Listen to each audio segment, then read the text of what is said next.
سورہ فاتحہ 100 مرتبہ پڑھ کر جو دعا مانگی جائے وہ قبول ہوتی ہے. سورہ بقرہ کی تلاوت سے شیطان گھر سے بھاگ جاتا ہے. آیت الکرسی پڑھنے سے محتاجی دور ہوتی ہے. سورہ کہف کو ہمیشہ پڑھنے والا دجال کے فتنوں سے محفوظ رہے گا. والدین کی قبر پر ہر جمعہ سورہ یاسین کی تلاوت کرنے سے اس کی حروف کی تعداد کے برابر ان کے گناہ بخش دیے جاتے ہیں. سورہ الدخان پڑھنے سے مشکل دور ہوتی ہے. جو قریب المرگ ہو اس پر سورہ جاسیہ کا دم کرنے سے خاتمہ بالخیر ہوتا ہے. سورہ حجرات کا پڑھنا اور دم کر کے پینا گھر میں خیر و برکت کے لیے مفید ہے.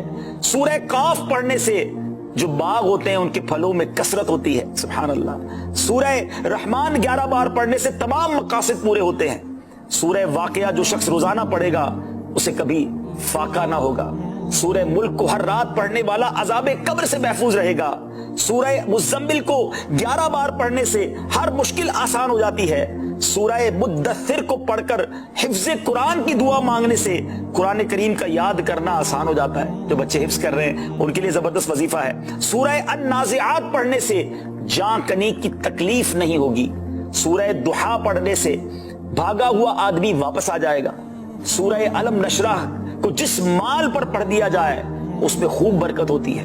سورہ تین والتین والزیتون جو ہے 3 مرتبہ پڑھنے سے اخلاق و کردار بہتر ہوتے ہیں. سورہ علق میں جوڑوں کے درد کا علاج ہے. سورہ قدر جو صبح و شام پڑھے اللہ عز و جل اس کی عزت بڑھا دے گا. سورہ بینہ برس اور یرکان کا علاج ہے. جس آدمی یا جانور کو نظر لگی ہو اس پر سورہ عادیات کا دم مفید ہے. سورہ قارعہ پڑھنے سے بلاؤں سے حفاظت رہتی ہے. سورہ تکاثر کو 300 بار پڑھنے سے جلد قرض ادا ہو جاتا ہے. کئی لوگ کہتے ہیں جناب قرض بہت ہے چلے قرآن کا وظیفہ لے لیں. الہاکم التکاثر یہ جو سورت ہے 300 بار پڑھنے سے بہت جلد قرض اتر جاتا ہے. سورہ عصر پڑھنے سے غم دور ہو جاتا ہے. سورہ ہمزہ اور سورہ فیل دشمن کے شر سے حفاظت کے لیے اور سورہ قریش جان کی حفاظت کے لیے بڑی مجرب ہے, بڑا کمال کا وظیفہ ہے. سورہ ماعون بڑی مشکل کے وقت میں پڑھنا بہت مفید ہے.